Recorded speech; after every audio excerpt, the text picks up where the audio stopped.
নমস্কার বন্ধুরা, সুস্মিতার গল্পের আসরে আপনাদের স্বাগত। আশা করি আপনারা সকলেই ভালো আছেন।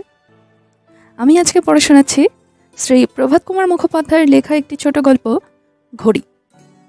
বন্ধুরা, গল্পটা যদি ভালো লাগে প্লিজ প্লিজ প্লিজ চ্যানেলটাকে সাবস্ক্রাইব করে দেবেন। গল্পটা ভালো লাগলে একটা লাইক অবশ্যই করতে ভুলবেন না।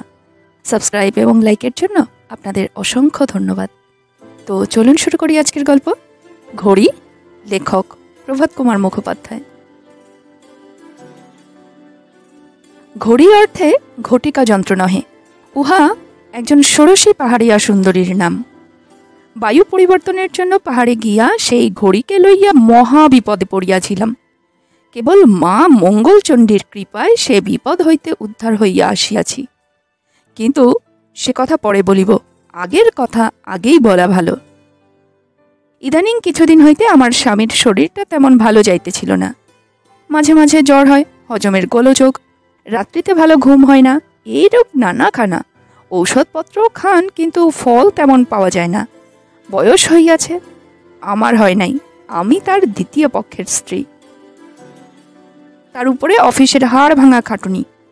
তিনি আলিপুরের ট্রেজরি হাকিম, সহ্য হইবে কেন? তাই তাহাকে বলিলাম, তোমার ছুটি তো ঢের পাওনা রয়েছে, মাস তিনেকের ছুটি নিয়ে দার্জিলিং কি সিমলে পাহাড়ে গিয়ে হাওয়া বদলাবে? তিনি বলিলেন, ছুটি তো পাওনা আছে, কিন্তু ধরো দার্জিলিং কি সিমলে পাহাড়ে গিয়ে 3 মাস বাস করা, সে তো বিস্তর খরচ। আমি বলিলাম, টাকা আগে না প্রাণটা আগে? বহু তর্ক বিতর্কের পর অবশেষে তিনি স্বীকার করিতে বাধ্য হইলেন যে প্রাণটাই আগে। এপ্রিল, মে ও জুন 3 মাসের ছুটির দরখাস্ত করিলেন। এদিকে দার্জিলিংয়ে তাহার এক বন্ধুকে চিঠি লিখিলেন যেন মাসিক 100 টাকা ভাড়ায় একটি ভালো বাড়ি তিনি ঠিক করিয়া রাখেন। সংসারে আমাদের একটি ছেলে আর একটি মেয়ে। ছেলেটি ওর প্রথম পক্ষের, নাম সুধীর কৃষ্ণ, আমরা ডাকি সুধা বলিয়া। আমায় যখন উনি বিবাহ করিয়া আনিলেন তখন সুধার বয়স মাত্র 9 মাস। আমি সুধাকে মানুষ করিয়াছি। সুধা বড় হইয়া জানিয়াছে বটে যে আমার গর্ভে সে জন্মায় নাই, কিন্তু তাহা মস্তিষ্কের ভিতর জানিয়াছে মাত্র। হৃদয়ের ভিতর সে জানে যে আমি উহার জননী। সুধার বয়স 21 বৎসর, সে বিয়ে পড়িতেছে, আগামী বৎসর পাশ দিবে। কন্যার নাম ইন্দিরা, কিন্তু আমরা ডাকি খুকি বলিয়া, যদিও সে নিতান্ত খুকি নহে। 14 বৎসর হইয়াছে, গোখলে মেমোরিয়াল স্কুলে 4র্থ শ্রেণীতে পড়ে। তাহার এখনো বিবাহ দিই নাই। মেয়ের 16 বছর বয়স হওয়ার আগে বিবাহ দেওয়া উহার মত নয়। ছুটি মঞ্জুর হইয়াছে, কিন্তু দার্জিলিংয়ের বন্ধু চিঠি লিখিয়াছেন, দার্জিলিংয়ে এবার অত্যন্ত ভিড়, 100 টাকার ভিতর ভালো বাড়ি পাওয়া যাইতেছে না। কার্শিয়াংয়ে ওই টাকায় ভালো বাড়ি পাওয়া যায় যদি মত হয়, ইত্যাদি ইত্যাদি। উনি বলিলেন, তবে চলো কার্শিয়াংয়েই যাওয়া যাক। সেই মতো চিঠি লিখে দেওয়া হইল। কয়েকদিন পরে উত্তর আসিল। আমি নিজে কার্শিয়াংয়ে গিয়া সেন্ট মেরি পাহাড়ের গায়ে একখানি সুন্দর বাড়ি ঠিক করিয়া আসিয়াছি। 3 মাসে 250 টাকা ভাড়া দিতে হইবে। সেখানে আমার এক বন্ধু ডাক্তার গিরিজাবাবু আছেন, তিনি অতি সদাশয় ব্যক্তি। তাহাকে বলিয়া আসিয়াছি কোন তারিখে পৌঁছাইবেন, তাহাকে আপনি পত্র লিখিবেন, তিনি আপনার সমস্ত বন্দোবস্ত করিয়া দিবেন, ইত্যাদি। গ্রীষ্মাবকাশের জন্য কলেজ বন্ধ হইতে তখনও প্রায় 3 সপ্তাহ বিলম্ব আছে। খুকির ছুটি হইতে বুঝি 1 মাস। উনি বলিলেন, খুকির স্কুল কামাই হয় হোক, সুধার কলেজ কামাই করিয়া কাজ নাই, শেষে পার্সেন্টেজের গোলমাল হইতে পারে। সুধা তাহার এক সহপাঠী বন্ধুর সহিত বন্দোবস্ত করিল, তাহাদের বাড়ি থাকিয়া 3 সপ্তাহ কলেজ করিবে। কলেজ বন্ধ হইলে আমাদের নিকট যাইবে।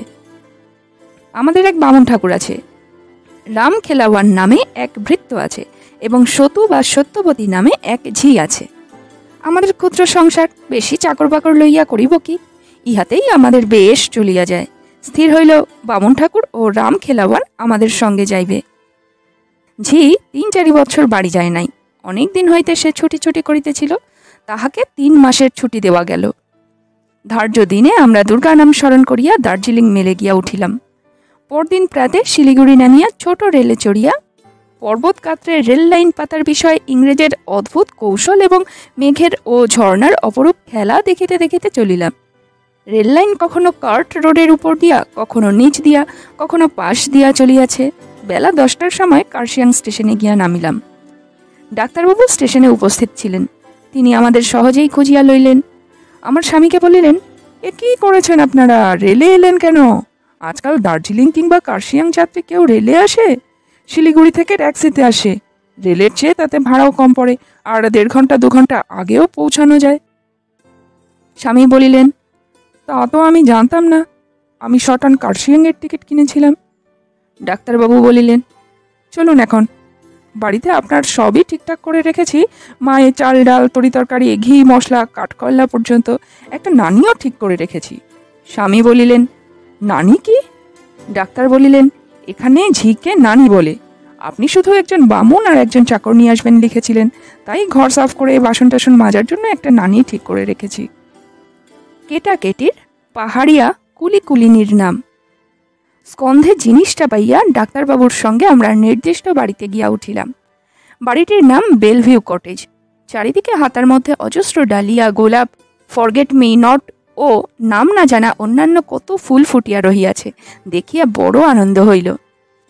ডাক্তারবাবু সব দেখাইয়া শুনাইয়া বলিয়া কহিয়া দিয়া নমস্কার আনতে বিদায় গ্রহণ করিলেন। নানিকে দেখিয়া অবাক হইয়া গেলাম। এ ঝি না মেম সাহেব, তার ছিটের ঘাঘরার কি বাহার, মাথা হইতে কোমর পর্যন্ত ঝুলানো ফুলকাটা ওড়নার কি বাহার, পায়ে জুতা মোজা, তবে লেডি জুতা নয়, পুরুষ মানুষের জুতা। খটমট করিয়া এঘর ওঘর বেড়ায়, বাসন মাজিয়া শেষে তাহা সাবান দিয়া ধুইয়া ঘরে তোলে। আমাদের সহিত বেড়াইতে বাহির হইবার পূর্বে সাবান দিয়া মুখ ধুইয়া চুল আছড়ায়। তার সাজগোজের কি ঘটা, সদাই গুনগুন করিয়া গান গাহে। কর্মের অবসরে বারান্দায় দাঁড়াইয়া নির্ভীকভাবে কাটোয়া পান করে।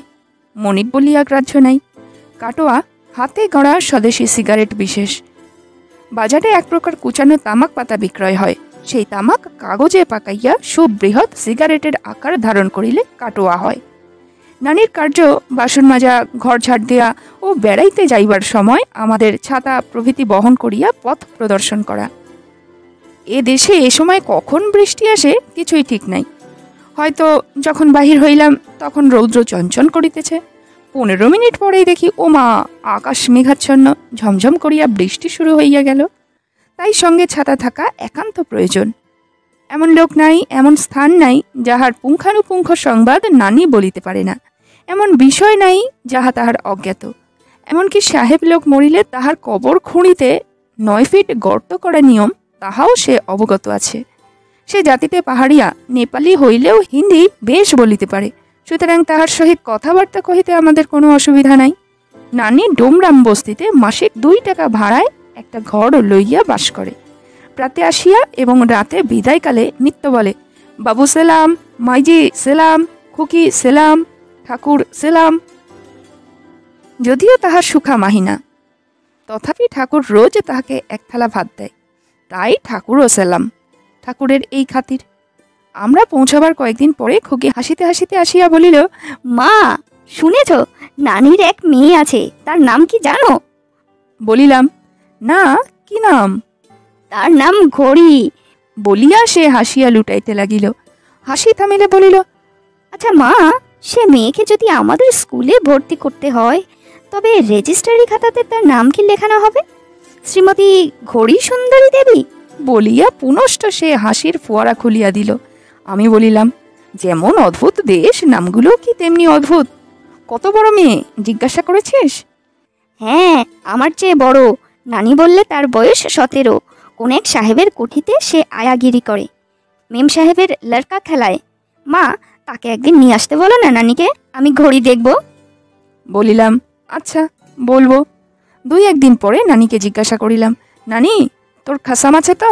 নানি বলিল, ও তো বহুত দিন ভাগ গিয়া। বলিলাম, ভাগ গিয়া কি রে, কোথা ভাগ গিয়া? নানি তখন তার জীবনের ইতিহাস সংক্ষেপে বলিল, তাহার কন্যা যখন মাত্র 2 বছরের, তখনই তাহার স্বামী পালাইয়া এক সাহেবের সহিত কলকাতায় চলিয়া যায়। না লেখে চিঠিপত্র, না পাঠায় টাকা করি। কিছুদিন তার জন্য অপেক্ষা করিয়া নানি উদারান্নের জন্য ডাউহিল স্কুলে আয়াগিরির চাকুরি গ্রহণ করে। সে স্কুলে খালি সাহেবদের মেয়ে পড়ে। অনেক মেয়ে সেই স্কুলে বাসও করে, বোর্ডিং হাউসও আছে। আবার অনেক মেয়ে বাহির হইতে আসিয়া পড়িয়াও যায়। 4-5 বছর পরে কলিকাতা হইতে আগত এক সাহেব খানসামার মুখে সে তার স্বামীর সংবাদ পায়। সে নাকি এক বড়া সাহেবের বাবুর্চিগিরি করিতেছে এবং সেখানেই এক স্বজাতীয় মেয়েকে বিবাহ করিয়া নতুন সংসার পাতিয়া সুখে স্বচ্ছন্দে আছে। সেই সাহেবের ঠিকানায় স্বামীকে সে এক পত্র লিখিয়াছিল, কিন্তু কোনো উত্তর পায় নাই। তারপর হইতে কত লোককে জিজ্ঞাসা করিয়াছে, কিন্তু কেহই তাহার স্বামীর সংবাদ বলিতে পারে নাই। 2 বছর হইল, স্কুলের চাকরি তাহার গিয়াছে। তাহার জিম্মা হইতে এক দুষ্ট বাবা মেয়ে পালাইয়া যায়, তাই সাহেবরা তাহাকে তাড়াইয়া দিয়াছে। তারপর হইতে সে কখনো সাহেবের বাড়িতে আয়াগিরি, কখনো বাঙালি বাড়িতে নানিগিরি করিয়া জীবনযাপন করিতেছে। বলিলাম, তবে এদিকে 10-12 বছর তোর স্বামীর আর কোনো খবর পাসনি? না মাইজি, খোঁজ নে না, যদি মরে গিয়ে থাকে তবে তো তুই আবার শাদি করতে পারিস, তোদের দেশে তো বিধবা বিবাহ হয়। নানি বললে, না মাইজি, শাদি আর আমি করতে চাইনি।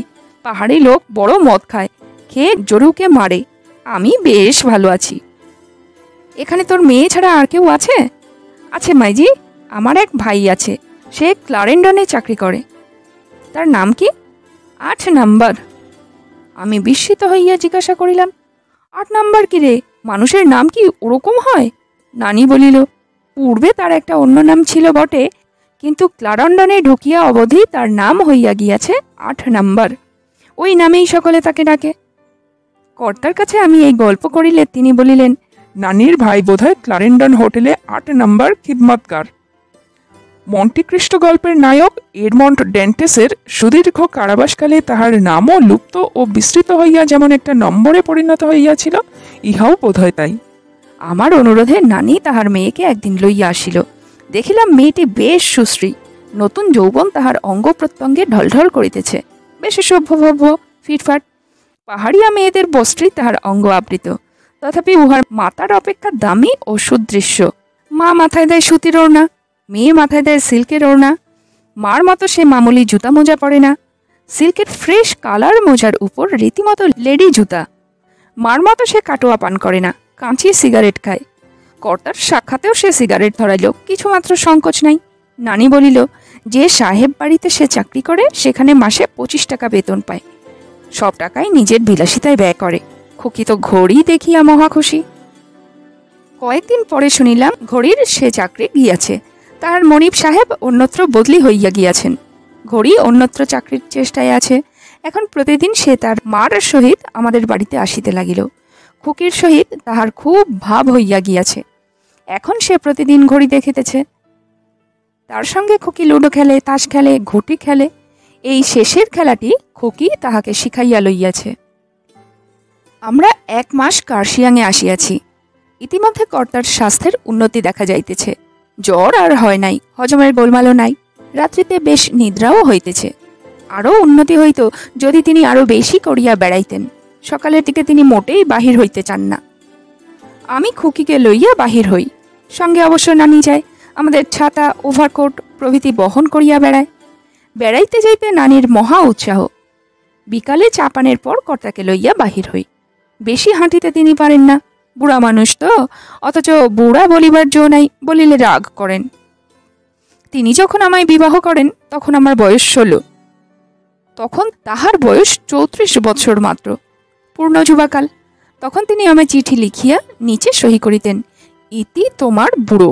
এখন 20 বছর পরে আর তিনি নিজেকে বুড়া বলিয়া স্বীকার করিতে চান না। 1 সপ্তাহ হইল সুধার কলেজ বন্ধ হইয়াছে, কিন্তু এখনো সে আসে নাই। সেজন্য আমরা মহা ভাবনায় পড়িয়া গিয়াছি। আমরা যখন কলিকাতা ছাড়িয়াছিলাম তখনও মহাত্মা গান্ধীর লবণ সত্যাগ্রহ আরম্ভ হয় নাই। লবণ সত্যাগ্রহ আরম্ভ হইবার কথা এখানে আসিয়া খবরের কাগজে পড়িয়াছি। মহিষ বাথানে গোলমালের কথা, যতীন সেনগুপ্তের গ্রেপ্তার ও কারাদণ্ডের কথা প্রভৃতি পড়িয়াছি। প্রত্যহই সংবাদপত্রে দেখি গোলমাল বাড়িয়া চলিয়াছে, থামিবার কোনো লক্ষণ নাই। সুধা যদিও সত্যাগ্রহী দলে যোগদান করে নাই, তথাপি আমরা জানি তাহার 16 আনা ঝোঁকই সেই দিকেই। কলেজ বন্ধ হইল, ছেলে কলিকাতায় কি করিতেছে, এমন সময় কর্তার নামে সুধার এক পত্র আসিল। সে পত্র পড়িয়া আমাদের মাথা ঘুরিয়া গেল। সত্যাগ্রহ সম্বন্ধে সে উচ্ছ্বসিত ভাষায় তাহার পিতাকে লিখিয়াছে। আপনি জিজ্ঞাসা করিতে পারেন ফল কি হইল। যে ফল 10 বছর পরে প্রকট হইবে সে ফলের কথা না ধরিলেও আমরা যে আশাতীত ফল পাইয়াছি তাহা অস্বীকার করিবার জো নাই। আপনি লাঠি লইয়া মারিতে আসিলেও আমিও লাঠি লইয়া মারিতে যাই, এটা সাধারণ ব্যাপার। কিন্তু আপনি তোপ ও বন্দুক লইয়া গুলি করিবার জন্য প্রস্তুত হইয়া আছেন, আর আমি বুক ফুলাইয়া মারো বলিয়া দাঁড়াই, এটা বাঙালির পক্ষে তো বটেই, সকল জাতির পক্ষে অসাধারণ একটা ব্যাপার। আর যেখানে এরূপ ব্যাপার একটি দুটি নহে সহস্রাধিক হইয়া গিয়াছে, সেটাকে আশাপ্রদ চিহ্ন বলিয়াই ধরিতে হইবে। কলিকাতার অবস্থা বর্ণনা করিতে গিয়া লিখিয়াছে, সর্বাপেক্ষা আশ্চর্য বিষয়, বিনা চেষ্টায় বিনা প্রোপাগণ্ডায় একদিনে বাঙালি সিগারেট ছাড়িয়া দিয়াছে। কোনো পানওয়ালার নিকট সিগারেট পাইবেন না। একজন নির্লজ্জ বাঙালি এক খোট্টা পানওয়ালার কাছে কাঁচি মার্কা সিগারেট চাহিয়াছিল। সে খানিকক্ষণ অবাক হইয়া বাবুর মুখের দিকে চাহিয়া থাকিয়া শেষে বলিল, বাবু, কাঁচি মার্কা নেহি হ্যায়, জুতা মার্কা হ্যায়, খাওগে? ইত্যাদি ইত্যাদি। এই পত্রে সে তার পিতাকে কর্মে ইস্তফা দিবার জন্য বিশেষ অনুনয় করিয়া লিখিয়াছে। পত্র পড়িয়া উনি তো তেলে বেগুনে জ্বলিয়া উঠিয়াছেন। বলিলেন, দেখেছ ছেলে বেটার কাণ্ড? আমি জয় মহাত্মা গান্ধী বলে চাকরিটি ছেড়ে দিই, তারপর খাই কি? নুন। নুন খেয়ে কদিন বাঁচব? ছেলেটা পাছে সত্যাগ্রহের দলে ভিড়িয়া যায়, এই ভাবনায় আমরা স্বামী স্ত্রী অস্থির হইয়া উঠিলাম। বুদ্ধি খাটাইয়া ছেলেকে পত্র লিখিলাম, বাবা সুধা, উনি তোমার পত্র পাইয়াছেন, কিন্তু শারীরিক অসুস্থতাবশত নিজে উত্তর লিখিতে পারিলেন না। শরীরের উন্নতির জন্য পাহাড়ে আনিলাম, কিন্তু উন্নতি তো তেমন দেখিতে পাইতেছি না। বিদেশ বিভুই, যদি অসুখ বাড়ে তবে আমি একা স্ত্রীলোক তাহাকে লইয়া আত্যন্তরে পড়িয়া যাইব। 1 সপ্তাহ হইল তোমার কলেজ বন্ধ হইয়াছে, তুমি সেখানে কেন এত দেরি করিতেছ বুঝিতে পারিতেছি না। পত্র পাঠ মাত্রই তুমি চলিয়া আসিবে, একটি দিনও বিলম্ব করিও না। এ চিঠির ফল ফলিল, সুধা চলিয়া আসিল। পোশাক তাহার আগাগোড়া খদ্দরে নির্মিত। খুকিরও আমার জন্য বোঝা খদ্দরের শাড়ি, সেমিজ প্রভৃতি লইয়া আসিয়াছে। বলিল, মা, তোমাদের খদ্দর ছাড়া তো কিছুই পড়া চলিবে না। আমি বলিলাম, খদ্দর তো পরবই বাবা, কিন্তু যা আছে সে কাপড় চোপড়গুলো ছিঁড়ুক আগে। প্রথমে সে বলিল, ওসব পোড়াইয়া ফেলা উচিত, অনেক টাকার জিনিস, সব পোড়াইয়া লোকসান করিবার মতো অবস্থা আমাদের নয়। এই সব অজুহাতে শেষে রফা হইল। বাড়িতে সেগুলো পড়া চলুক, কিন্তু বেড়াইতে বাহির হইবার সময় খদ্দরই পড়িতে হইবে। তথাস্তু। সুধা আসিয়া চা খাইল না, বলিল, উহাতে বিলাতি চিনি আছে, তাছাড়া ওটা একটা অনাবশ্যক বিলাসিতা। উনি এখানে আসা অবধি স্টেটসম্যান কিনিতেন। সুধা আসিয়া তাহার স্টেটসম্যান কেনা বন্ধ করিয়া দিল। দেশি খবরের কাগজ পূর্বাবধি বন্ধ হইয়া গিয়াছিল, সুতরাং কলিকাতার তথা সারা দেশের আর কোনো সংবাদ পাই না। একদিন লোকমুখে শুনিলাম মহাত্মা গান্ধী গ্রেপ্তার হইয়াছেন। সেদিন সুধা উপবাস করিবে বলিয়া বাহানা ধরিল। অনেক কষ্টে তাহাকে কিছু দুধ ও মিষ্টান্ন খাওয়াইলাম। আমিও তাহাই খাইয়া রহিলাম। ছেলে উপবাসী, মা খায় কোন লজ্জায়। 3-4 দিন পর খুকি আসিয়া বলিল, মা, ঘড়ি বেশ ইংরাজি কথা কইতে পারে। দাদার সঙ্গে ফরফর করে ও ইংরাজি বলছিল, আমি তো বুঝতেই পারলাম না। নানিকে জিজ্ঞাসা করিলাম, হ্যাঁ নানি, তোর মেয়ে ইংরাজি কথা কইতে পারে? সে বলিল, হ্যাঁ মাইজি, জানে বই কি। আমি যখন ডাউহিল স্কুলে চাকরি করতাম, ও তখন ইংরেজি বাবাদের সঙ্গেই খেলা করতো কিনা। সেখানকার বড় সাহেব যিনি ছিলেন, তিনি হলেন পাদ্রী। তিনি দয়া করে ইংরাজি মেয়েদের সঙ্গে ক্লাসে বসে ওকে পড়তে হুকুম দিয়েছিলেন। যদিও কোনো কালা আদমির মেয়েকে সেখানে ভর্তি করা হয় না। ছেলেকে জিজ্ঞাসা করিলাম, হ্যাঁ সুধা, ঘড়ি নাকি ইংরেজিতে কথা কইতে পারে? সুধা বলিল, হ্যাঁ মা, ও বেশ ইংরেজি বলে, কিন্তু কথা যেমন বলতে পারে, বই তেমন পড়তে পারে না, আর বানান সব অশুদ্ধ। কানে শুনে শেখা কি না, আমি ওকে বই পড়তে শেখাবো মনে করেছি। খুকিও সেই সঙ্গে পড়বে।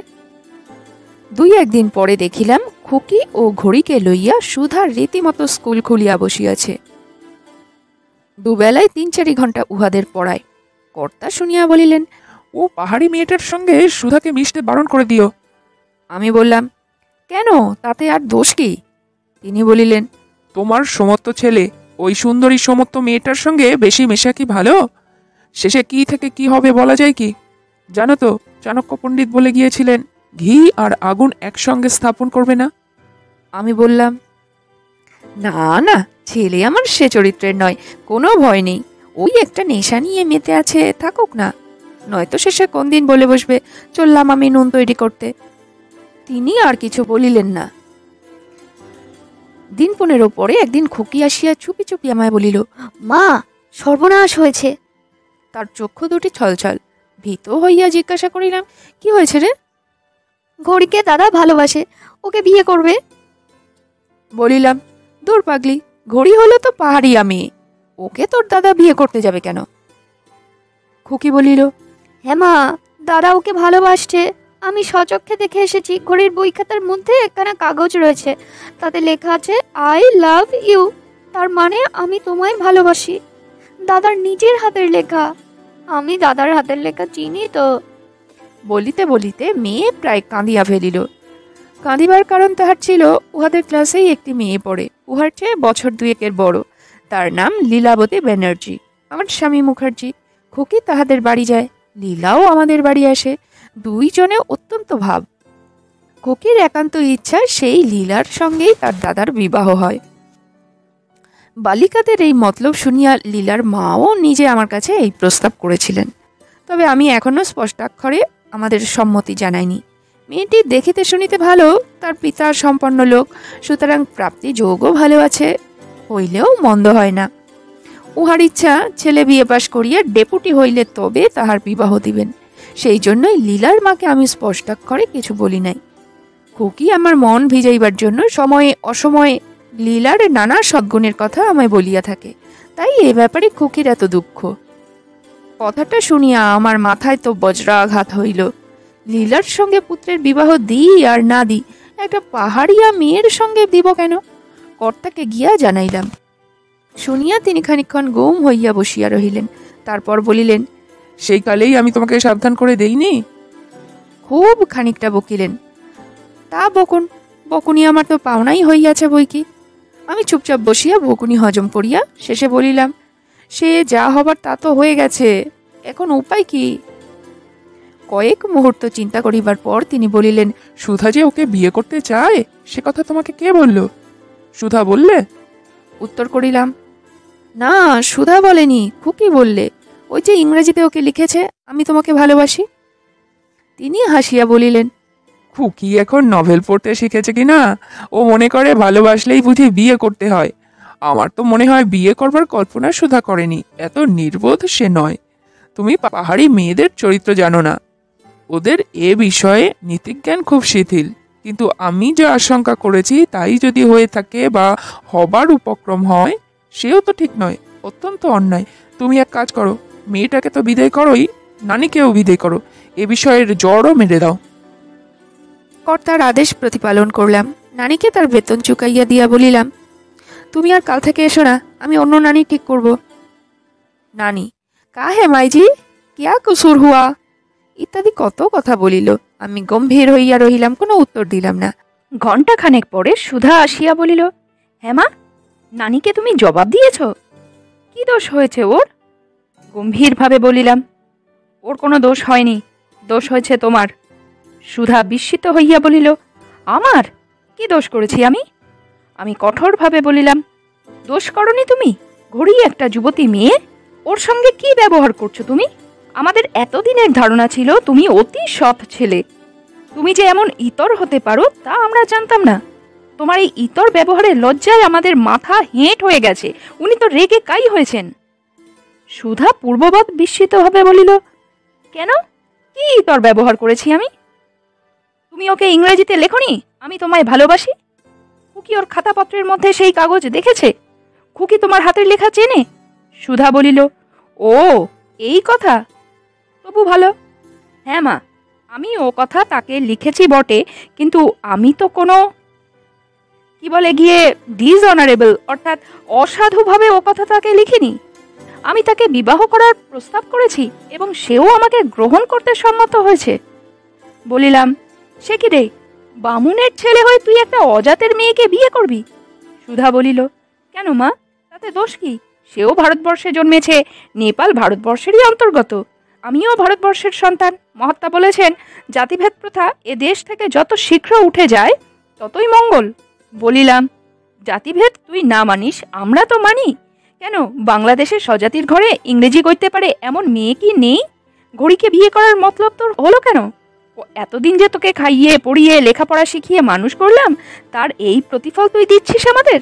যে আমাদের বাসন মাজা ঝি, তাকে আমায় বলতে হবে বেয়ান? আর ঘড়ির বাপ কোন সাহেবের বাবুর্চি, উনি তাকে বেয়াই বলে অভ্যর্থনা করবেন? সুধা বলিল, মানুষ যে সে মানুষ, সবাই একই ঈশ্বরের সন্তান। জন্মগত বা কর্মগতহীনতার জন্য মানুষে মানুষে প্রভেদ করা তো উচিত নয় মা। বলিয়া মানবের ভ্রাতৃত্ব ও সাম্যবাদ সম্বন্ধে সে এক মস্ত লেকচার ঝাড়িল। সব কথা আমি বুঝিতে পারিলাম না, অবাক হইয়া বসিয়া রহিলাম। সুধাও কিছুক্ষণ নীরব থাকিয়া বলিল, শোনো মা, আমার জীবনের প্রোগ্রাম তোমায় বলি। তোমরা যে মনে করছো আমি বিয়েটা পাশ করলেই লাট সাহেবকে ধরে বাবা আমাকে ডেপুটি বানিয়ে দেবেন, সেটি হচ্ছে না। আমি চিরজীবন দারিদ্র্য বরণ করে নিয়ে দেশের কাজে আত্মসমর্পণ করতে চাই।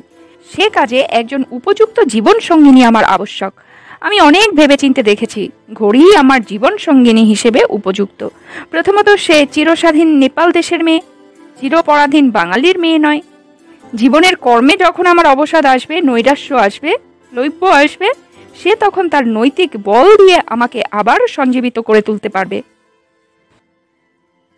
আমি বললাম, তোমার জীবনের কর্মে ও তোমার সহায় হবে কি বিঘ্ন হবে এখন থেকে তা তুমি বুঝলে কি করে বাপু? সুধা সৎসাহে বলিল, তা আমি না বুঝে কি এ কাজে প্রবৃত্ত হচ্ছি মা? আমার সঙ্গে দারিদ্র্যের কঠোর জীবনযাপন করতে ও হাসি মুখে প্রস্তুত। ও বলেছে এক মুঠা ভুট্টা ভাজা খেয়েও ও দিন কাটিয়ে দিতে পারে। ওর কাপড় চোপড় যা আছে সেগুলো ছিঁড়ে গেলে খদ্দর ভিন্ন আর কিছু ও পড়বে না প্রতিজ্ঞা করেছে। দিনে ও 1 প্যাকেট করে কাঁচি সিগারেট খেত, প্রকাশ্যভাবেই খেত। এদিকে 3-4 দিন আর ওকে সিগারেট খেতে দেখেছ? তুমি বোধহয় অত লক্ষ্য করনি। সিগারেট ও একদম ছেড়ে দিয়েছে। পাহাড়িরা চা না খেলে বাঁচে না, সে চাও ছেড়ে দিয়েছে। আমি মহাত্মা গান্ধীর একখানা ছবি দিয়েছি, সেখানে ও বাড়ি নিয়ে গিয়ে মাথার শিয়রে রেখেছে। সকালে উঠে ভক্তিভরে সেই ছবিখানাকে ও প্রণাম করে। ওকে আমার চাই মা।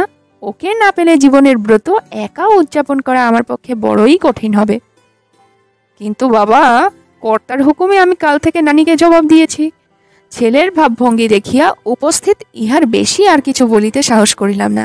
সুধা বলিল, এবারই ছাড়াও ভগবানের পৃথিবীতে যথেষ্ট স্থান আছে মা, বলিয়া সে চলিয়া গেল। কর্তাকে গিয়া সকল কথা জানাইলাম। তিনি খানিকক্ষণ চুপ করিয়া থাকিয়া বলিলেন, ছেলের অদৃষ্টে যদি এতদূর অধোগতি লেখা থাকে তবে তাই হোক। তাই হবে কি? আমার ছেলে বিবাহ করিবে ওই ঝিয়ের মেয়েকে? কখনোই তা হইতে দিব না। হিন্দু ধর্ম কি মিথ্যা? দেবদেবীরা কি নিদ্রিত? আমি মা মঙ্গলচণ্ডীর শরণ লইব, দেখি তিনি আমার মঙ্গল বিধান করেন কিনা, এ বিপদ হইতে আমায় উদ্ধার করেন কিনা, আমার ছেলের মতিগতি ফিরাইয়া দেন কিনা। আমি মনে মনে বারংবার প্রণাম করিয়া একান্ত মনে প্রার্থনা করিতে লাগিলাম, হে মা মঙ্গলচণ্ডী, আমার ছেলেকে সুমতি দাও, আমি তোমায় 16 আনার পূজা দিব। ঘড়িকে তো বিদায় করিলাম, কিন্তু সংবাদ পাইলাম প্রতিদিন বিকালে সুধা বেড়াইতে বাহির হইয়া ঘড়ির সঙ্গে মিলিত হয়। তাকে লইয়া 2-3 ঘন্টা বেড়াইয়া সন্ধ্যার পর বাসায় ফেরে। একদিন খুকি সুধাকে বলিল, দাদা, তুমি আমাদের সঙ্গে বেড়াতে যাও না কেন? একলা যাও কেন? তোদের সঙ্গে আমার মতের মিল হয় কই? কার সঙ্গে বেড়াও? ঘড়ির সঙ্গে? প্রশ্ন শুনিয়া সুধা রাগে কটকট করিয়া ভগিনীর দিকে চাহিয়া বলিয়াছিল, আমার যা খুশি তাই করি, তোদের কি? খুকি বলিয়াছিল, না, তাই জিজ্ঞাসা করছি ঘড়িকে নিয়েই বেড়াও তো? সুধা বলিয়াছিল, হ্যাঁ, বেড়াইয়া আমি তাকে মাতৃমন্ত্রে দীক্ষিত করিতেছি।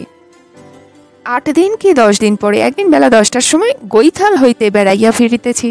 বাড়ির কাছে পৌঁছাইয়া মনে হইল তরকারি পাতি প্রায় ফুরাইয়া আসিয়াছে, একবার বাজার দেখিয়া যাই। সুতরাং রাম খেলাবনকে বিদায় দিয়া খুকিকে লইয়া বাজারের দিকে অগ্রসর হইলাম। মৈলির দোকানে ঢুকিয়া তরকারি পাতি দর করিতেছি, এমন সময় খুকি আমার গায়ে হাত দিয়া বলিল, মা দেখো, ওই ঘড়ি না? রাস্তার অপর দিকের একটা দোকানের সামনে আমাদের দিকে পিছন ফিরিয়া যেন ঘড়ির মতোই একটা মেয়ে দাঁড়াইয়া কি কিনিতেছে। জিনিস লইয়া সে রাস্তায় উঠিবা মাত্রই দেখিলাম ঘড়ি বটে, হাতে 1 প্যাকেট সিগারেট। একটা সিগারেট বাহির করিয়া ধরাইয়া সে স্টেশনের দিকে অগ্রসর হইল। আমরা মৈলির দোকানের ভিতরে ছিলাম, আমাদের অবশ্য সে দেখিতে পাইল না। খুকি বলিল, তবে যে মা, দাদা বলে ঘড়ি সিগারেট খাওয়া ছেড়ে দিয়েছে। বলিলাম, নিজের চোখেই তো দেখলি, তোর দাদাকে বলিস গিয়ে। খুকি বলিল, দাদা আমার কথা বিশ্বাস করবে কিনা, মনে করবে তার মন ভাঙানোর জন্য আমি মিছে কথা কইছি। মনে বড় ধিক্কার হইল। বাহ, আমার বৌমা প্রকাশ্য বাজারের মধ্যে দিয়া সিগারেট ফুঁকিতে ফুঁকিতে চলিয়াছে। কি ভাগ্যবতী শাশুড়ি আমি। তরকারি কিনিয়া একটা কেটি, মুনিয়ানি বালিকা লইয়া খুকির সহিত আমি সেই দোকানটায় গেলাম। দেখিলাম দোকানদার খোট্টা নয়, একজন পাহাড়িয়া। তাহাকে জিজ্ঞাসা করিলাম, একটু আগে একজন পাহাড়িয়া মেয়ে তোমার দোকান হইতে এক প্যাকেট সিগারেট কিনিয়া লইয়া গেল, ও কে বলিতে পারো? দোকানদার বলিল, ওর নাম ঘড়ি। কেন মাইজি, উহাকে আপনার কোনো দরকার আছে কি? আমি বলিলাম, না, উহার মা আগে আমাদের বাড়িতে চাকরি করিত। উহাকে দেখিয়াছিলাম, চেনা চেনা মনে হইতেছিল, তাই জিজ্ঞাসা করিলাম। দোকানদার বলিল, ও রোজ এই সময় আসিয়া এক প্যাকেট করিয়া কাঁচি সিগারেট কিনিয়া লইয়া আপনার কাজে যায়। কি কাজ করে ও? কাছারির রাস্তায় পাহাড়িয়া মেয়েদের জন্য যে ইংরাজি স্কুল খুলিয়াছে, সেই স্কুলে ও পড়ায়। 10:30টায় স্কুল বসে। ও বলিয়া কিঞ্চিত সওদা তাহার দোকান হইতে কিনিয়া আমি গৃহে ফিরিলাম। খুকির সঙ্গে গোপনে পরামর্শ করিলাম, বেড়াইতে বাহির হইবার সময় সুধাকে সঙ্গে করিয়া আনিতে হইবে এবং বেলা 10টার সময় বাজারের মধ্যে ঘুরিয়া বেড়াইতে হইবে, যাহাতে ঘড়ির কীর্তি সে দেখিতে পায়। পরদিন চা পানের পরে খুকি সুধার ঘরে গিয়া বলিল, দাদা, বিকেলে তো তুমি আমাদের একদিনও বেড়াতে নিয়ে যাবে না। তোমার ঘড়িকে মাতৃমন্ত্রে দীক্ষিত করবার সেই সময়। যা হোক, বাবা বিকেলে বেরোন, তোমার জন্য কিছু আটকায় না। এবেলা তো বাবা বেরোন না, এবেলা তুমি কেন আমাদের সঙ্গে চলো না? সুধা বলিল, কেন, রাম খেলাওয়ানকে সঙ্গে নিয়ে জানা? খুকি বলিল, রাম খেলাওয়ান তো যাবেই, নইলে ছাতা টাতাগুলো বইবে কে? তুমি আমাদের সঙ্গে একদিনও বেরো না বলে মা কত দুঃখ করেন। সুধা বলিল, করেন নাকি? আচ্ছা, তবে চল, আমিও যাচ্ছি। যে মতলব করিয়া সুধাকে বেড়াইতে লইয়া গেলাম, তাহা সিদ্ধ হইল না। 10টার পূর্বে বাজারের ভিতরে ঢুকিয়া তরকারি কিনিয়া বেড়াইতে লাগিলাম এবং মাঝে মাঝে সেই দোকানটার দিকে চাহিয়া দেখিতে লাগিলাম, কিন্তু ঘড়িকে দেখিতে পাইলাম না। 10টা বাজিল, 10:15 হইল, 10:30 হইয়া গেল, তথাপি ঘড়ির দর্শন নাই। অবশেষে ক্ষুণ্ণ মনে বাড়ি ফিরিয়া আসিলাম। সে রাত্রিতে এক মনে মা মঙ্গলচণ্ডীকে ডাকিতে লাগিলাম, কেন মা, আমার প্রতি এমন নির্দয়া হইলে? তোমার চরণে আমি কি অপরাধ করিয়াছি মা, যে জন্য আমার মনোবাঞ্ছা তুমি পূর্ণ করিতেছ না? পরদিন প্রাতে আবার সুধাকে লইয়া বেড়াইতে বাহির হইলাম। ফিরিবার পথে 10টার পূর্বে বাজারেও প্রবেশ করিলাম, কিন্তু কোনো ফল হইল না। সেদিন বিকালে সুধা যেমন বেড়াইতে বাহির হয়, সেই রূপ হইল। অন্যদিন কর্তার সঙ্গে আমরা বেড়াইয়া ফিরিবার অল্পক্ষণের মধ্যে সেও ফেরে, কিন্তু আজই তাহার বিলম্ব হইতে লাগিল। যত রাত্রি হইতে লাগিল, ভাবনাও তত বাড়িতে লাগিল। এত দেরি কেন? ছেলের কোনো বিপদ আপদ ঘটিল না তো? উহাকে বলিলাম। উনি তাচ্ছিল্য স্বরে, কচি খোকাটি তো নয়, ভাবনা কিসের? যখন হয় আসবে, রাত হলো, আমাদের খাবার দিতে বলো। খুকির ও উহার খাবার দিতে বলিলাম। আমার ঠাই হয় নাই দেখিয়া উনি বলিলেন, তুমি এখন খাবে না? প্রবীণা গৃহিণীরা আমায় ক্ষমা করিবেন। চিরদিন স্বামীর সঙ্গে বিদেশে বিদেশে কাটাইয়াছি, যদিও সাহেব মেম বনি নাই। বিশেষ কোনো অখাদ্য কুখাদ্য খাই না। মেঝের উপর আসন পাতিয়া বসিয়া কাঁসার থালাবাটিতেই ভাত ডালি খাইয়া থাকি। তথাপি স্বামী পুত্রকন্যা সহ একত্র বসিয়া খাওয়াই আমাদের প্রথা, নহিলে উনি ছাড়েন না। সেই যে কথায় বলে, পড়েছি জবনের হাতে, খানা খেতে হবে সাথে। আমারও হইয়াছে তাই। তাহার প্রশ্নের উত্তরে আমি বলিলাম, সুধা আগে বাড়ি আসুক, তারপর খাব। তিনি আর কোনো কথা না বলিয়া আহার শেষ করিয়া উঠিলেন। আমি তাহাকে পান জল দিলাম, ভৃত্য তামাক সাজিয়া দিল। ক্রমে রাত্রি 10টা বাজিল, কিন্তু সুধা ফিরিল না। মা হবার বড় জ্বালা। বারান্দায় গিয়া দাঁড়াইয়া পথের পানে চাহিয়া রহিলাম। ভৃত্য লণ্ঠন লইয়া ছেলেকে খুঁজিতে বাহির হইবে কিনা ভাবিতেছে। এমন সময় আমাদের বাড়ি উঠিবার পথে টর্চের লাইট পড়িল। ওই বোধহয় সুধা আসিতেছে। টর্চ লাইট আমাদের বাড়ির দিকেই উঠিয়া আসিতে লাগিল। সুধা আসিল। হ্যাঁ রে, এত রাত্রির করলি কেন? বলিয়া তাহার মুখের পানে চাহিয়া ভীত হইয়া পড়িলাম। মুখ শুকাইয়া এতটুকু হইয়া গিয়াছে, চোখের দৃষ্টিও কেমন বিভ্রান্ত। উদ্বেগপূর্ণ কণ্ঠে জিজ্ঞাসা করিলাম, হ্যাঁ বাবা, শরীর ভালো আছে তো? বলিয়া তাহার কপালে হাত দিয়া দেখিলাম গরম নয়। চলো মা, বলছি। বলিয়া সুধা তাহার ঘরের দিকে অগ্রসর হইল। নিজ কক্ষে প্রবেশ করিয়া তক্তপোষের উপর বসিয়া সুধা বলিল, তোমাদের খাওয়া দাওয়া হয়ে গেছে মা? বলিলাম, উনি খেয়েছেন, খুকিও খেয়েছে। তুমি খাওনি কেন মা? ছেলের খাওয়া না হলে মা কি খেতে পারে বাবা? সুধা দুই হাতে মুখ ঢাকিয়া ফোঁস করিয়া কাঁদিতে লাগিল। আমি তাহার পাশে বসিয়া মুখ হইতে হাত টানিয়া খুলিয়া জিজ্ঞাসা করিলাম, কেন বাবা অমন করছিস, কি হয়েছে? ছেলের খাওয়া না হলে মা কি খেতে পারে বাবা? সুধা দুই হাতে মুখ ঢাকিয়া ফোঁস করিয়া কাঁদিতে লাগিলেন। আমি তাহার পাশে বসিয়া মুখ হইতে হাত টানিয়া খুলিয়া জিজ্ঞাসা করিলাম, কেন বাবা অমন করছিস, কি হয়েছে? সুধা হঠাৎ তক্তপোষ হইতে নামিয়া আমার দুই পা জড়াইয়া ধরিয়া পায়ের উপর মুখ গুজিয়া ক্রন্দন স্বরে বলিল, আমি বড় অভাগা মা, আমায় তুমি মাফ করো। আমি তাহাকে উঠাইতে চেষ্টা করিতে করিতে বলিলাম, কেন রে, কি হয়েছে, শিগগিরি বল বাবা, আমার যে কান্না পাচ্ছে। সুধা বলিল, তোমাদের কথার অবাধ্য হয়ে তোমাদের মনে দুঃখ দিয়ে ঘড়িকে আমি বিয়ে করতে চেয়েছিলাম, সে সংকল্প আমি পরিত্যাগ করছি মা, আমার অপরাধ তোমরা ক্ষমা করো। একথা শুনিয়া আনন্দে মন উল্লাসিত হইয়া উঠিল। মনে মনে বলিলাম, জয় মা মঙ্গলচণ্ডী, এ কলিতে তুমি মা জাগ্রত দেবতা। 16 আনার পুজো মেনেছিলাম, আমি 32 আনার পুজো তোমায় দেব মা, কলকাতায় ফিরেই। কিন্তু মনের আনন্দ মনেই চাপিয়া দুঃখের অভিনয় করিয়া বলিলাম, তা সে সংকল্প পরিত্যাগ করেছ, ভালোই করেছ, কিন্তু কি হলো বাবা? সুধা ফোঁপাইতে বলিল, মহাত্মাকে সে অপমান করেছে মা। কি করে অপমান করলে? মহাত্মাকে সে গান্ধীর চ্যাপ বলেছে, আরো অকথা কুকথা বলেছে। কি রকম? তোমার সাক্ষাতে এমন সব কথা বলতে সে সাহস করলে? আমার সাক্ষাতে নয় মা, আমি তার সঙ্গে রোজ যেমন বেড়াই তেমনি বেরিয়ে তাকে উপদেশ দিয়ে বাড়ি আসছিলাম। সেও বাড়ির দিকে গেল। খানিক দূরে এসে হঠাৎ মনে হলো তাকে আরেকটা কথা বলে আসি, যদি তার নাগাল পাই, এই ভেবে ফিরে গেলাম। স্টেশনের কাছে গিয়ে তাকে দেখতে পেলাম। তখন সে আর একা নয়, ইংরেজি কাপড় পরা একটা পাহাড়ি ছোঁড়া তার সঙ্গে আছে। দুজনে গিয়ে এক পানওয়ালার দোকানের সামনে দাঁড়ালো। ওরা কথাবার্তা কি কয় শোনবার জন্য আমি নিঃশব্দে তাদের পিছনে গিয়ে দাঁড়ালাম। ছোড়াটা পানওয়ালার কাছে এক প্যাকেট কাঁচি সিগারেট চাইল। पानवाला बोले, बिलाती सिगरेट बेचना गांधी महाराज का हुक्म नहीं है साहेब। घोड़ी बोले, that Gandhi chap has become a great nuisance, অর্থাৎ সেই গান্ধীটা এক মহা আপদ হয়ে দাঁড়িয়েছে। এই শুনেই রাগে আমি আর থাকতে পারলাম না। তাদের সম্মুখে গিয়ে বলিলাম, অবশ্য ইংরেজিতে, ঘড়ি এ তুমি কি কথা বলছো? ছোড়াটা তো আমাকে দেখেই সরে পড়ল। ঘড়ি কি উত্তর দেবে খানিকক্ষণ ভেবে পেল না, তারপরে হেসে বলল, ওটা আমি ঠাট্টা করে বলেছিলাম বই তো নয়। আমি তাকে কপট, মিথ্যাবাদিনী এইসব বলে তিরস্কার করে তার মুখের ওপর স্পষ্ট বলে এসেছি, মা এই মুহূর্ত থেকে আমি তোমার সাথে আর কোনো সম্বন্ধ রাখবো না। তুমি যে মুখে মহাত্মাকে অপমান করেছ সে মুখ আমি আর দেখতে চাইনি। আমি বলিলাম, তা বেশ করেছো বাবা, ওসব পাহাড়ি মেয়ে, ওদের কি কোনো নীতি জ্ঞান আছে? তোমাকে বলে ও সিগারেট খাওয়া বন্ধ করেছে, অথচ লুকিয়ে লুকিয়ে খেতে ছাড়তো না। আমি নিজের চোখে দেখেছি বাবা, খুকিও দেখেছে। খেত নাকি মা? কবে দেখেছো তুমি? আমি কবে এবং কোথায় উহা প্রত্যক্ষ করিয়াছিলাম তাহা সুধাকে বলিলাম। শুনিয়া সে বলিল, তাই নাকি? ঘোর মিথ্যাবাদিনী। অথচ আজ বিকালেই সে আমাকে বলেছে, যেদিন থেকে তুমি আমায় মানা করেছো সেদিন থেকে সিগারেট আমি স্পর্শ করিনি। সিগারেটের উপর আমার ভয়ানক ঘৃণা জন্মে গেছে। মাতা পুত্রে উভয়ে 5 মিনিট নিস্তব্ধ হইয়া বসিয়া রহিলাম। তারপরে বলিলাম, রাত হলো, এবার খাবে চলো বাবা, ওসব চিন্তা মন থেকে ধুয়ে মুছে ফেলো। সুধা বলিল, খাবো মা, কিন্তু আজ আমি আর আলাদা থালায় খাবো না। তোমার পাতের প্রসাদ খেয়ে তোমার মনে দুঃখ দিয়ে যে পাপ করেছি সে পাপ থেকে আমি মুক্ত হব।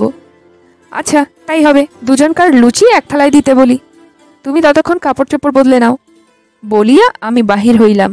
দুয়ার খুলিয়া দেখি খুকি দাঁড়াইয়া ছিল, সরিয়া গেল। হলে গিয়া খুকি আনন্দে নৃত্য করিতে করিতে বলিতে লাগিল, দুয়ারের বাইরে দাঁড়িয়ে আমি সব কথা শুনেছি মা, বেশ হয়েছে, বেশ হয়েছে। ঘড়ি হতচ্ছাড়ি, উনানমুখী বাঁদরি, তুই নিমতলার ঘাটে যা, নিমতলার ঘাটে যা, তুই মর মর মর। বলিয়া সে মটমট করিয়া আপন আঙুল মটকাইতে লাগিল। ছি মা, কাউকে কি মরমর বলিতে আছে? সবাই সেই ভগবানের ছেলে মেয়ে। রাত হয়েছে, যাও তুমি এখন শুয়ে পড়োগে। বলিয়া আমি রান্নাঘরের দিকে অগ্রসর হইলাম। রাত্রে সুসংবাদ শুনাইলে উনি বলিলেন, আমি জানি আমার ছেলে অমন দুর্বুদ্ধি তার বেশি দিন থাকিবে না।